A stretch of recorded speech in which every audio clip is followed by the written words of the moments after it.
Hello everyone, welcome to my channel K education. कैसे हैं आप सभी लोग? आई होप आप सभी लोग अच्छे होंगे। तो आज मैं आप लोगों को डीएलएड थर्ड सेमेस्टर का पेपर संस्कृत में समास प्रकरणम के बारे में बताने वाली हूँ। यानी आज मैं आपको समास के बारे में बताऊँगी कि समास क्या होते हैं।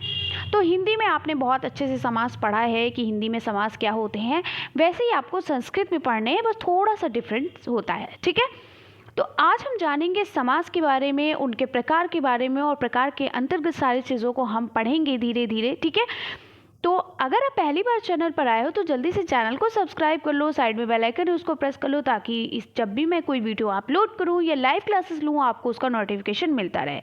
और जो भी मुझसे ये पूछते हैं कि मैम आपकी लाइव क्लासेस कब होती हैं, कब आपकी क्लासेस होती हैं, तो आप टेलीग्राम चैनल को हमारे ज़रूर ज्वाइन कर लीजिए, जिससे आपके ये जितने भी क्वेश्चंस होते हैं ये सारे के सारे सॉल्व हो जाएंगे। टेलीग्राम चैनल के थ्रू मैं आप लोगों को बता देती हूँ कि किस समय मैं कौन सी क्लासेस लूँगी, कौन सी नहीं लूँगी, तो वो आपको टेलीग्राम के थ्रू पता चल जाता है। इसलिए आप मेरे टेलीग्राम चैनल को ज़रूर ज्वाइन कर लीजिए। कैसे आपको ज्वाइन करना है वो आपको नीचे डिस्क्रिप्शन बॉक्स में मिल जाएगा। नीचे डिस्क्रिप्शन बॉक्स में मैंने टेलीग्राम लिंक दी हुई है, आप उस लिंक पर क्लिक करें, आप टेलीग्राम से ज्वाइंट हो जाएंगे। इसके साथ साथ आप अगर सर्च बार में मेरे टेलीग्राम चैनल को सर्च करना चाहते हो तो भी आपको मिल जाएगा के एजुकेशन 46 के नेम से। ठीक है, क्या है? के एजुकेशन 46 के नाम से है। ठीक है, के एजुकेशन 46। ठीक है, इस तरीके से आपको मिल जाएगा। और अगर आपको नहीं भी मिलता है, आपके सर्च बार में नहीं भी आता है, तो आपको नीचे डिस्क्रिप्शन बॉक्स में मैंने लिंक दे रखी है, आप वहाँ से भी ज्वाइन हो सकते हैं। तो चलिए हम बात करते हैं समास की, जो कि बहुत अच्छा टॉपिक है, बहुत मज़ेदार टॉपिक है और बहुत ही इजी भी है। इजी है जब आपको चीज़ें सारी समझ में आ जाएंगी, बहुत टफ नहीं है। हिंदी में आपने पढ़ा है तो इतना टफ नहीं है। ठीक है, इसके साथ साथ देखिए मैंने कितनी अच्छे से पीडीएफ एकदम तैयार की है, बहुत बढ़िया तरीके से। आपको बहुत मज़ा आने वाला है पढ़ने में और आपको दिक्कत भी नहीं होगी। सारी चीज़ें मैंने देखी किस तरीके से तैयार की है। तो चलिए हम स्टार्ट करते हैं, समास के बारे में जानते हैं कि भाई समास होता क्या है। तो समास क्या होता है, देखिए चलिए अब देखिए समास होता क्या है। तो समास जो होता है वो तीन चीज़ों से मिलकर बना होता है। एक तो सम प्लस अस प्लस घई। ठीक है, घई प्रत्यय लगा होता है। तो समास तीन चीज़ों से मिलकर बना होता है, सम प्लस अस प्लस घई। ठीक है, यहाँ पर प्लस कर लीजिएगा, सम प्लस अस प्लस घई, इन तीन चीज़ों से मिलकर बना होता है। ठीक है, समास यहाँ पर देखिए समास का मतलब क्या होता है? अनेक पदा नाम एक पदीय भवनम समासा। यानी कि यहाँ पर ये मतलब है, ये इसका सूत्र है समास का कि अनेक पदा नाम एक पदीय भवनम समासा।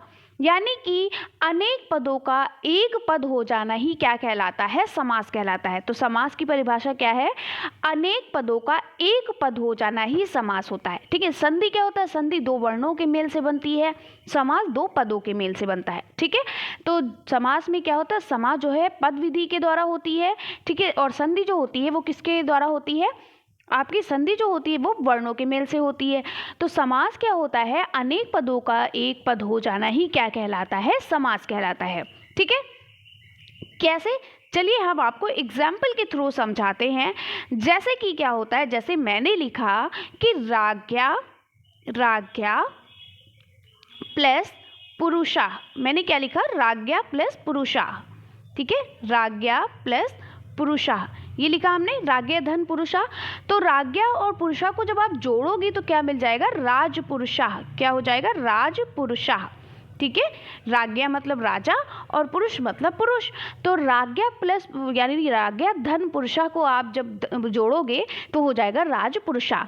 तो यही हमारा क्या कहलाए? ये हमारा कहलाया समास। यानी ये दो पद हैं, इन दोनों पदों के मेल से क्या बन गया? हमारा समास बन गया। तो अब आपको समझ में आया कि पुनः एक क्या होता है? अनेक पदों का एक पद हो जाना है। देखिए यहाँ दो या दो से अधिक पद हैं, दो पद हैं यहाँ पर, तो इन दो पदों का एक पद हो जाना ही क्या कहलाता है? समास कहलाता है। ठीक है, आई होप कि आपको समझ में आ गया होगा। अब हम आगे बढ़ते हैं। अगला पॉइंट कह रहा है समास क्या है? सम सनम समासः। ठीक है, क्या कह रहा है? सम सनम समासः। सम सनम इति समासः या सम सनम समासः कह सकते हो। इसका मतलब होता है समास जहाँ पर पदों के प्राय अपनी अपनी विभक्तियों को लोप कर दिया जाए। ठीक है, क्या होता है? जब तो दो पद मिलते हैं तो बीच की विभक्तियों का क्या कर दिया जाता है, लोप कर दिया जाता है। ठीक है, बीच की विभक्ति का क्या कर दिया जाता है, लोप कर दिया जाता है, जिसे हम समास कहते हैं। ठीक है, आगे हम बात करते हैं समास होता क्या है। तो दो या दो से अधिक पदों के योग को हम क्या कहते हैं, समास कहते हैं। अभी मैंने आपको बताया जब अनेक पदों का एक पद हो जाना ही समास कहलाता है। या आप ये भी कह सकते हो कि दो या दो से अधिक पदों के योग को हम क्या कहते हैं, समास कहते हैं। अभी मैंने आपको बताया राज्ञा प्लस पुरुषा, तो ये हमारे दो पद हो गए। अब दो से अधिक भी हो सकते हैं, तो दो से अधिक पदों को भी हम जोड़ेंगे तो भी क्या हमारा हो जाएगा, समासा हो जाएगा। ठीक है, यानी समास हो जाएगा। अगला पॉइंट कह रहा है यत्र तत्र बिखरे हुए पदों को एकत्रीकरण करना या संक्षेपीकरण करना ही समास कहलाता है। आपको पता है समास का शाब्दिक अर्थ क्या होता है, समास का शाब्दिक अर्थ होता है संक्षेपीकरण करना या एकत्रीकरण करना। क्या होता है समास का शाब्दिक अर्थ, आपसे बहुत बार क्वेश्चन पूछा गया है कि समास का शाब्दिक अर्थ क्या होता है। तो समास का शाब्दिक अर्थ होता है संक्षेपीकरण करना या एकत्रीकरण करना। ठीक है, तो यत्र तत्र बिखरे हुए पदों को, यानी ऐसे पद जो बिखरे हुए हैं उनको एकत्र करना, उनका संक्षेपीकरण करना ही क्या कहलाता है, समास कहलाता है। आगे बढ़ते हैं हम अगले पॉइंट पर। या हम इस तरीके से भी कह सकते हैं, जो आपकी बुक की जो आपके डेफिनेशन है उसके बारे में, उसकी परिभाषा के बारे में बात करते हैं। ये सब तो मैंने अपनी तरीके से आपको समझाने के लिए अलग अलग पॉइंट करके आपको बताया कि समास क्या होता है, लेकिन जो बुक ने कहा है एक बार हम उसको भी पढ़ लेते हैं। दो या दो से अधिक शब्दों यानी पदों को, शब्द कहो या पद कहो, ठीक है, तो पदों के मेल से एक नवीन शब्द के निर्माण की प्रक्रिया को समास कहते हैं। बुक हमारी कहती है, SCERT बुक हमारी कहती है कि जब दो या दो से अधिक शब्दों या पदों को जब हम जोड़ते हैं तो उससे एक नया शब्द बनता है, एक नवीन शब्द निकल कर आता है, एक नए शब्द का निर्माण होता है। इस नए शब्द के निर्माण की जो प्रक्रिया होती है उसे हम क्या कहते हैं, समास कहते हैं। जैसे पीताम प्लस अंबरम यशस्सा, यानी कि पीले हैं वस्त्र जिसके। क्या कहा है, पीताम अंबरम यशस्सा, यानी ये कौन सा आपका समास है, ये आपका बहुब्रीहि समास है। बहुब्रीहि समास में क्या होता है, जब हम क्या करते हैं, दो पदों को जोड़कर जब कोई तीसरे वर्ड की विशेषता, तीसरे शब्द की विशेषता बताता है, ठीक है, तीसरा शब्द जहाँ पे मेन हो जाता है वहाँ पे क्या होता है, बहुब्रीहि समास होता है। तो यहाँ पर क्या कह रहा है, पीताम अंबरम यशस्सा, यानी कि पीले हैं वस्त्र जिसके, और पीले वस्त्र किसके होते हैं, कृष्ण जी के होते हैं। तो इन शब्दों को मिलाकर एक सामासिक पद बनाया जाता है, जैसे कि पीतांबर। पीतांबर क्या है, पीतांबरा एक सामासिक पद है। ठीक है, चलिए आगे बढ़ते हैं। अब यहाँ पर देखिए समस्त पद, अभी मैंने जो सामासिक पद या समस्त पद जो आप कहते हो वो क्या है, अभी मैंने आपको बताया ऊपर। चलिए इसको हम थोड़ा तोड़ करके पढ़ते हैं कि ये है क्या।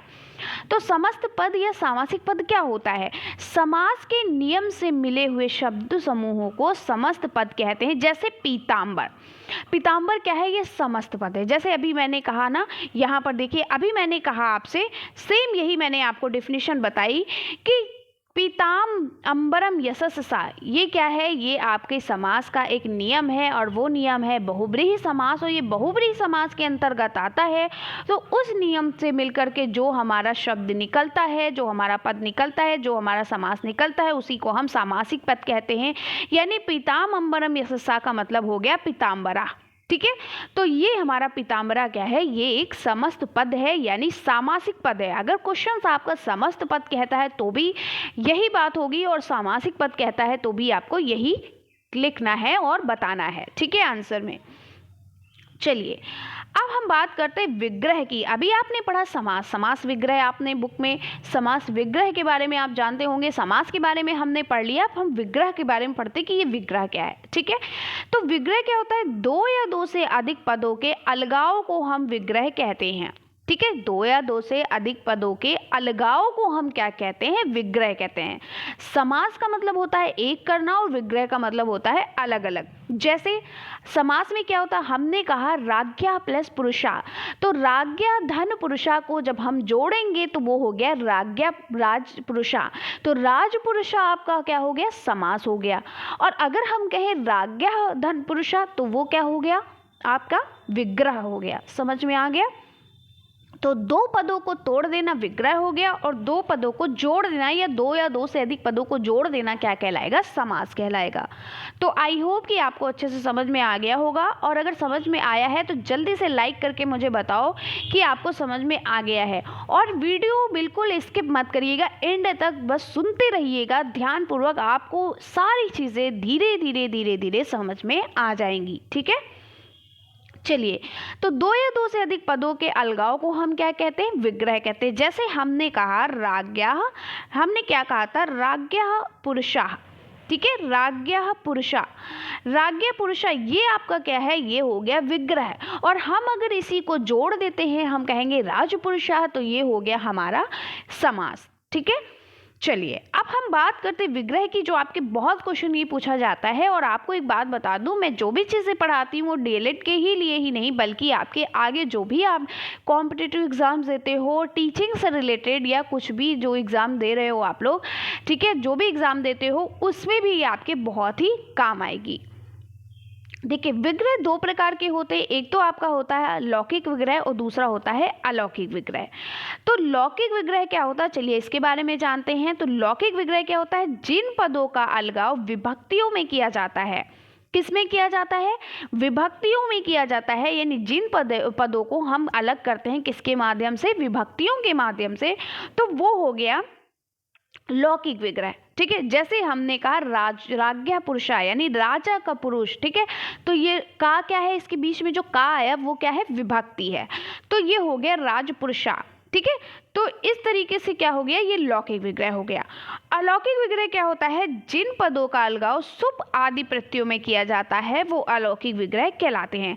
यानी हम सुप प्रत्यय आदि में जब जिन अलौकिक विग्रह का जिन हम पदों का अलगाव करते हैं, जिन हम पदों को अलग करते हैं, वो क्या कहलाते हैं? अलौकिक विग्रह कहलाते हैं। ठीक है, चलिए आगे हम बात करते हैं समास के भेद की, जो कि बहुत ही महत्वपूर्ण है और बहुत ही आपको अच्छे से पता भी होंगे समास के भेद क्या होते हैं, आपने पढ़ा है हिंदी में। और आपको यहाँ पर समास के भेद संस्कृत में भी 6 होते हैं, हिंदी में भी 6 होते हैं। आपको बता दें कि संस्कृत में वैसे तो समास 5 प्रकार का होता है, लेकिन बेसिक शिक्षा परिषद में संस्कृत में समासों की संख्या 6 होती है। यानी आप प्राइमरी के टीचर बनने जा रहे हो, आप जूनियर के टीचर बनने जा रहे हो, तो आपको समास के 6 भेद ही बताने पड़ेंगे, समास के 6 प्रकार ही बताने पड़े। कहीं पे आपको कुछ बताता हो समास के 4 भेद हैं, 5 भेद हैं, 9 भेद हैं, 10 भेद, कोई फर्क नहीं पड़ता। आपको सिर्फ यही, आपको कंफ्यूज नहीं होना। जैसे मान लो आप आईएएस पीसीएस की तैयारी करते हो, तो वहाँ पर आपको समास 4 प्रकार के बताए जाएंगे। ठीक है, और अगर आप बेसिक शिक्षा परिषद की तैयारी कर रहे हो, यानी आप UP TET, C TET, super TET, ठीक है, जो भी आप टीचिंग से रिलेटेड प्राइमरी और जूनियर शिक्षक बनने जा रहे हो, तो आपको समास के 6 भेद आपको बताने हैं। तो समास के 6 भेद होते हैं। अब आपको कंफ्यूज नहीं होना है, मैंने पूरा एक्सप्लेनेशन करके आपको बता दिया। ठीक है, तो समास निम्नलिखित 6 भेद होते हैं समास के। आप अलग अलग वीडियोस देखोगे, अलग अलग तरीके से बताएंगे, इसीलिए मैंने आपकी कंफ्यूजन को दूर किया। अब आपको बिल्कुल भी यहाँ से कोई क्वेश्चन नहीं करना है कि समास के हर जगह अलग अलग भेद बताए हैं, तो वो हर जगह हर तरीके के एग्जाम्स के लिए बताए हैं। ठीक है, आप बेसिक शिक्षा परिषद से रिलेटेड हो, तो आपके लिए समास के सिर्फ 6 भेद हैं। ठीक है, कोई कुछ कहे, हमें कोई फर्क नहीं पड़ता है, हमें पता है कि समास के सिर्फ 6 भेद हैं। कौन कौन से? अव्ययी भाव समास पहला है, अव्ययी भाव समास, तत्पुरुष समास, कर्मधारय समास, द्विगु समास, बहुब्रीहि समास और द्वंद्व समास। ठीक है, तो ये हमारे 6 समास होते हैं। इसके लिए मैं आपको एक ट्रिक बता देती हूँ। जैसे क्या कहा? अब तक दादी, अब तक दादी। ठीक है, अब तक दादी, बस ये ट्रिक याद कर लेना, अब तक दादी। आ से हमारा हो गया अव्ययी भाव समास, बा से हमारा हो गया बहुब्रीहि समास। ठीक है, और ता से हमारा हो गया तत्पुरुष समास, का से हो गया कर्मधारय समास, दा से हो गया द्वंद्व समास और दी से होगा द्विगु समास। ठीक है, तो अब तक दादी, ये आपको एक ट्रिक याद रखनी है।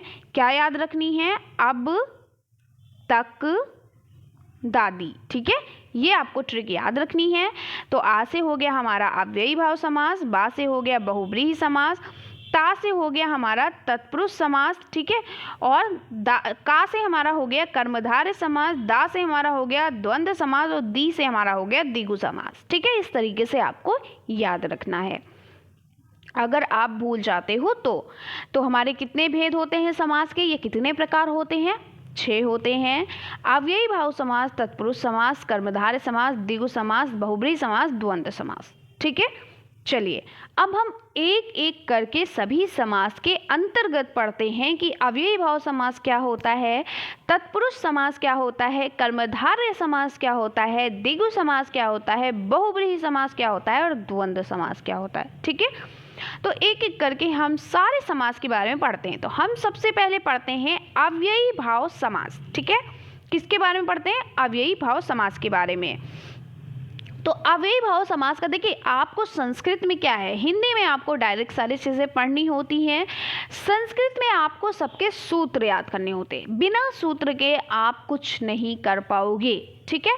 मैं आपको बता दूं, संस्कृत में चाहे आप संधि पढ़ रहे हो, चाहे आप समास पढ़ रहे हो, चाहे आप कारक पढ़ रहे हो, कुछ भी पढ़ रहे हो आप, ठीक है, चाहे उपसर्ग पढ़ रहे हो, चाहे प्रत्यय पढ़ रहे हो, सभी में आपको सूत्र याद करने। यहाँ पर जो खेल है वो सिर्फ सूत्र का है। अगर आपने सूत्र नहीं याद किए तो आप समास नहीं बना पाओगे। तो सारा खेल संस्कृत में जो होता है वो सूत्र का होता है, और हर आपको पद में, हर वाक्य में, हर हेडिंग्स में आपको क्या है, सूत्र मिलेंगे, ठीक है। इन खेल यहाँ पर सारा सूत्र का ही है। तो देखिए, अब आप लोग कहोगे सूत्र इतने कैसे याद हो जाएंगे, बिल्कुल याद होंगे। जैसे मुझे याद हो गए वैसे आपको भी याद हो जाएंगे। अगर आप भी प्रैक्टिस करते रहोगे, आप भी रिवीजन करते रहोगे, आप भी ध्यानपूर्वक पढ़ोगे तो आपको भी याद हो जाएंगे, ठीक है। चलिए, अव्ययी भाव समास क्या होता है। अव्ययी भाव का समास का सूत्र हम देखते हैं, पूर्व पदा प्रधानो अव्ययी भावा। समझ में आया आपको क्या कह रहा है, पूर्व पदा प्रधानो अव्ययी भावा, ठीक है।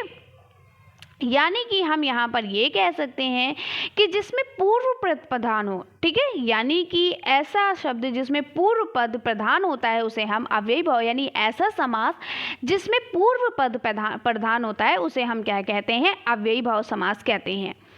तो जिस समास में पूर्व पद अव्यय हो या पूर्व पद प्रधान हो, उसी के अर्थ की प्रधानता हो, यानी कि जिस समास में पूर्व पद प्रधान हो या पूर्व पद अव्यय हो और उसी के अर्थ की प्रधानता हो, या आप ये भी कह सकते हो जिसमें पूर्व पद प्रधान हो, डायरेक्ट आप ये भी कह सकते हो, या ये कह सकते हो कि पूर्व पद अव्यय हो और जिसका अर्थ क्या हो, उसकी प्रधानता हो, उसे अव्ययी भाव समास कहते हैं। इसमें पहला पद जो होता है प्रधानता होता है, यानी पूर्व पद यानी कि पहला पद, ठीक है, उत्तम पद यानी बाद का पद। तो क्या हो, इसमें पहले पद की प्रधानता हो या पूर्व पद की प्रधानता हो या पहला पद अव्यय हो, तो उसे हम क्या कहते हैं, अव्ययी भाव समास कहते हैं। इसमें पूर्व पद प्रधान होता है और नपुंसक लिंग एक वचन में होता है। कैसा होता है, नपुंसक लिंग एक वचन में होता है। बहुत पूछा जाता है कि अव्ययी भाव समास का जो अव्ययी भाव समास होता है वो कौन से लिंग, कौन सा वचन होता है, तो नपुंसक लिंग एक वचन होता है और यह उपसर्ग से युक्त होता है, यानी पहला पद उपसर्ग होगा। अधि, उप, सम, दुर्य, निर्म, अति, ठीक है, इति, अनु, यथा, अनु, प्रति, ठीक है, सच, सा, आ, ये सभी क्या हैं, आपके उपसर्ग हैं। और उपसर्ग क्या होते हैं आपने बहुत अच्छे से पढ़ा, जब मैंने हिंदी के उपसर्ग पढ़ाए थे तभी मैंने वहाँ पर ही आपको बताए थे कि संस्कृत के उपसर्ग के बारे में, ठीक है। चलिए अब हम बात करते हैं इनके उदाहरण की। उदाहरण के थ्रू हम समझते हैं कि ये क्या होते हैं। तो ये हमारा जो पार्ट होता है इसे हम समस्त पद कहते हैं। अभी मैंने आपको बताया समस्त पद क्या होता है। ये समास विग्रह हुआ, यानी आपके समास विग्रह कर रहे हो, और ये हमारा ये हिंदी का अर्थ है, ठीक है। आपको समझाने के लिए हमने हिंदी का अर्थ भी यहाँ पर नोट किया है। चलिए अब हम बात करते हैं यहाँ पर, जैसे है अनुदिन। तो अनु हमारा क्या है, आपको पता है अनु हमारा क्या है, उपसर्ग है, ठीक है। प्रति यहाँ पर क्या है, उपसर्ग है। उप यहाँ पर क्या है, उपसर्ग है। और यहाँ पर प्रत्येक लिखा है तो प्रति यहाँ पर छिपा हुआ है, प्रति क्या है, उपसर्ग है। यथा क्या होता है, उपसर्ग होता है, ठीक है। आपको एक एक पॉइंट सारे समझाती हुई चलूंगी, परेशान होने की जरूरत नहीं है, समास आपको एकदम बढ़िया से याद हो जाएगा। अब इसका हम समास विग्रह करते हैं। तो अनुदिनम को हम क्या लिखते हैं, दिनस्य पश्चात। क्या है, दिनस्य पश्चात, ठीक है। तो दिनस्य पश्चात यानी दिन के पश्चात, इसका अर्थ क्या होता है, दिन के पश्चात। प्रतिदिनम, प्रतिदिनम यानी कि दिनम दिनम प्रति, क्या होता है, दिनम दिनम प्रति यानी प्रत्येक दिन, ठीक है।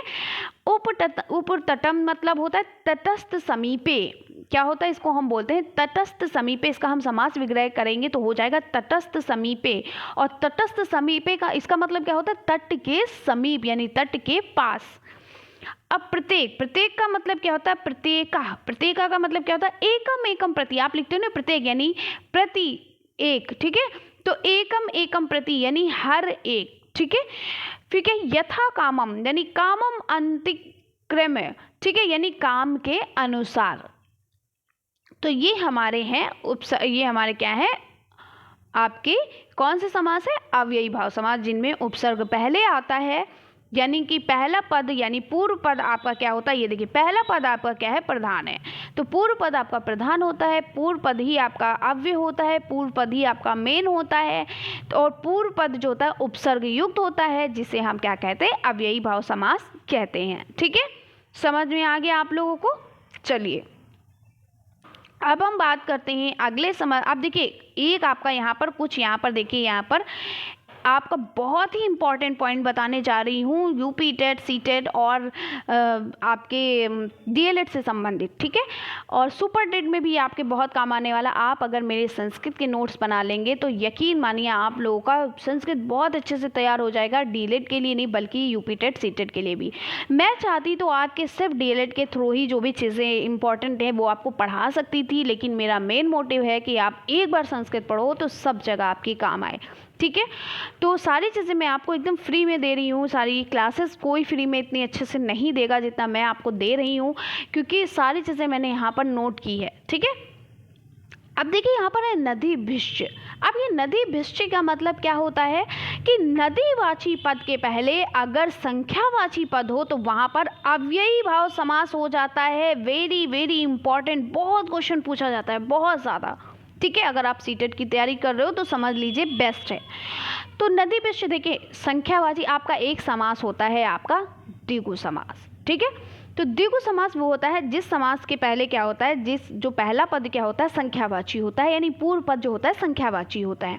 तो वो होता है जैसे पंचवटी आपने कहा है ना, पंचवटी हो गया, नवरात्रि हो गया, है ना, आपका नवरात्रि हो गया, पंचवटी हो गया, ठीक है। आप बोलते हो चौराहा, ये हो गया यानी चार राहों वाला, ठीक है। तो जो आपकी संख्या पहले आ जाती है, पूर्व पद पे संख्या आ जाती है, वो हमारा होता है द्विगु समास।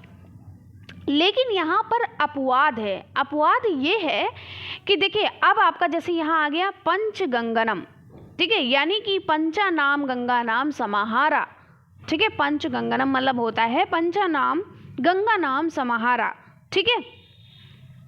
तो अब या फिर आपका आ गया दिव यमुनम यानी दियो यमुनमो समाहारा, ठीक है। यानी नदी के आगे अगर आपकी संख्या दिखाई दे तो वो अव्ययी भाव समास हो जाएगा, चाहे वो गंगा नदी हो, चाहे वो यमुना नदी हो, चाहे वो सरस्वती हो, कुछ भी हो, ठीक है, कोई भी नदी हो, सरिता हो, कुछ भी हो, अगर नदी के आगे कोई संख्या लगकर आ रही, जैसे यहाँ पर गंगा के गंगनम यानी गंगा के आगे पंच लगकर आ रहा, पंच मतलब पाँच, ठीक है, यानी पांच गंगा का समूह, यानी पंचा नाम गंगा नाम समाहारा यानी पांच गंगाओं गंगा का समूह, ठीक है। तो यहाँ पर पंचगंगनम यानी कि गंगा के पहले क्या लगकर आ रहा है, पांच गिनती लगकर आ रही है, यानी पंच यानी पांच लगकर आ रहा है, यानी पंच जो है आपकी एक संख्या है, आपकी एक गिनती है। तो जब भी किसी नदी के आगे संख्या दिखाई दे आपको तो वहाँ पर क्या हो जाएगा, अव्ययी भाव समास हो जाएगा। वो कोई भी नदी हो, गंगा हो, यमुना हो, सरस्वती हो, कोई भी नदी हो, ठीक है। ये आपका एक अपवाद है। और यहीं पर क्या करते हैं लोग, आंख बंद करके धड़ाधड़, बस मेरा सवाल सही, आप लोग क्वेश्चन करके आते हैं, आंसर देकर आते हैं, बस कहते हैं मैंने सारा सही किया था फिर भी मुझे नंबर नहीं मिले। तो बस यही चीज़ें हैं जहाँ पर आपको नंबर आपके कट हो जाते हैं, यही चीज़ें देखने वाली होती हैं। ये बहुत ही इंपॉर्टेंट है और बहुत ही यही तो एक कन्फ्यूज़न करने वाला सवाल है, कन्फ्यूज़ करने वाला, जो आपके टेट और सी टेट में बहुत पूछा जाता है, ठीक है, जिससे लोग कंफ्यूज हो जाते हैं। बस देखा कि संख्यावाची है ये शब्द, बस उन्होंने क्या किया, फट से ना दाएं देखा ना बाएं देखा, द्विगु समास लगा दिया और वहीं पर उनका एक नंबर क्या होता है, छूट जाता है। ठीक है, तो जहाँ पर अगर आपकी नदी से रिलेटेड कोई भी, यानी कि नदी के आगे अगर संख्या दिखाई दे तो वहाँ पर क्या होगा, अव्ययी भाव समास हो गया। आपको समझ में आ गया। चलिए, अब बात है तत्पुरुष समास की। तो तत्पुरुष समास जो कि बहुत ही लंबा समास है, इसके बारे में हम कल बात करते हैं। इसके भी दो भेद होते हैं, समानाधिकरण तत्पुरुष समास, व्याधिकरण तत्पुरुष समास। ठीक है, उसके अंतर्गत भी पढ़ना है, तो यहाँ तक हम आज यहीं तक क्लास रखते हैं। थोड़ा थोड़ा पढ़ेंगे तो आपको सारी चीज़ें अच्छे से समझ में भी आएंगी और आप अच्छे से उसको प्रिपरेशन भी कर सकोगे। ठीक है, तो जितनी चीज़ें मैंने अभी तक आपको पढ़ाई वो सारी चीज़ें आपको कल की क्लास से, जब मैं कल की क्लास शुरू करूं तो उससे पहले आपको ये सारी चीज़ें पता होनी चाहिए कि समास क्या है, और अव्ययी भाव समास के बारे में मैंने बताया, समास कितने प्रकार के होते हैं। सारी चीज़ें आपको पहले से ही पढ़ी होनी चाहिए, पहले से ही सारी प्रिपरेशन होनी चाहिए। और धीरे धीरे जैसे जैसे मैंने आपको एक हेडिंग के बारे में बताया, समास के बारे में बताया, अगर आप आज पढ़ लोगे, आज उसको रिवीजन कर लोगे, तो कल दूसरा समास पढ़ोगे, इस तरीके से आपको याद भी होता रहेगा। ठीक है, तो साथ ही साथ पढ़ते भी चलिएगा ताकि आपकी प्रिपरेशन होती रहे। तो बात हम करते हैं, हमने क्या पढ़ाया, एक बार हम फिर से रिवीजन उसका कर देते हैं। हमने पढ़ाया समास। समास 3 तरीके से बना है, सम प्लस अस प्लस घई से मिलकर बना है। और समास जो होता है, समास का मतलब होता है संक्षेपीकरण करना। हमने पढ़ा जहाँ पर पदों के अपनी अपनी विभक्तियों को लोप कर दिया जाए, वहाँ पर क्या होता है, समास होता है। और हमने क्या पढ़ा, हमने पढ़ा कि जो समास होते हैं वो अनेक पदों को एक पद हो जाना, यानी अनेक पदों का एक पद हो जाना ही क्या कहलाता है, समास कहलाता है। या हम ये भी कह सकते हैं कि 2 या 2 से अधिक पदों के मेल से या उनके योग से क्या बनता है, समास बनता है। हमने ये भी बताया कि अगर कोई पद यत्र तत्र बिखरे हुए हैं तो उनको उनका एकत्रीकरण करना, उनका संक्षेपीकरण करना ही क्या कहलाता है, समास कहलाता है। हमने विग्रह के बारे में भी पढ़ा। हमने पढ़ा कि जब 2 या 2 से अधिक पदों के अलगाव को, जब उनका अलगाव करते हैं तो वो विग्रह कहलाता है। और विग्रह भी हमने पढ़ा कि ये 2 तरीके से होते हैं, एक लौकिक विग्रह होता है और एक अलौकिक विग्रह होता है। अब आपको कुछ इंपॉर्टेंट पॉइंट हैं जो मैं आपको बता देती हूँ। फिर मैंने क्या पढ़ा, मैंने पढ़ा कि समास जो होते हैं वो 6 भेद होते हैं उनके, वो 6 प्रकार के होते हैं।